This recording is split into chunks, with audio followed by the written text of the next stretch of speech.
What is good, Shoe 2? My name is Coach Nostra, back with another sneaker review, unboxing, and of course on feet, fam. Let's jump into it, guys.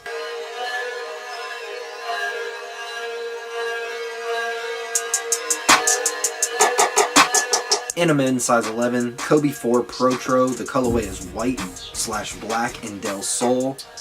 Guys, let's check these sneakers out. Bang, fam. The Nike Kobe 4 Protro returns for the second general release drop, this time in a little bit more of a mass appealing colorway, the Del Sol colorway. This colorway was initially made famous by Kobe back in 2009 during the playoff run, which of course would see the Lakers take home Kobe's 4th ring. And then he also of course famously wore these in the championship parade. This colorway to me is very emblematic of a lot of what you would see from the Kobe 4s in terms of the actual design and where the actual color hits are on the sneaker itself.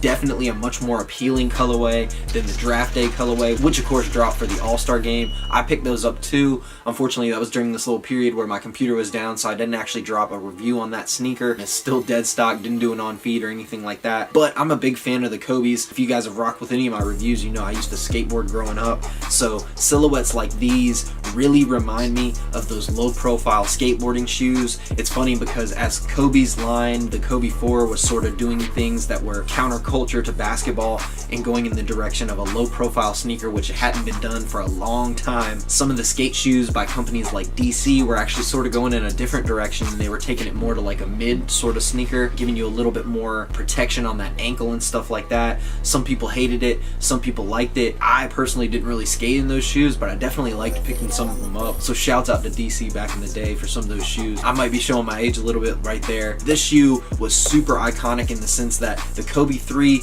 was still more of a mid sneaker, and finally Kobe kind of approached Nike and said he wanted to go in a different direction because Kobe had a little bit of a different background growing up, you know, with him growing up in Europe, obviously soccer being much more popular over in Europe, so he had been exposed to a lot more low profile sneakers, and that's when he finally was like, you know what, let's do something a little bit different, and bam, the Kobe 4 really shook things up. A lot of current basketball sneakers and silhouettes definitely owe a lot to this particular sneaker and silhouette itself. But having said that, guys, even though they protroed the sneaker and hit you with some sort of current generation technology and things like that to make this sneaker lighter and something that you could actually wear on court and that would compete with some of the current sneakers that are out there today, when you actually look at a lot of the design itself, it definitely shows some of the age of the sneaker. The sneaker, of course, is primarily white. You do have some hits of black. There's a little bit of, I guess what you would say, maybe gray, and then the yellow accents that really dominate the sneaker. One thing I really loved about sneakers during this generation is the laces, man. I really loved how they were hitting you with these sort of multicolored laces and stuff. It was definitely something that was different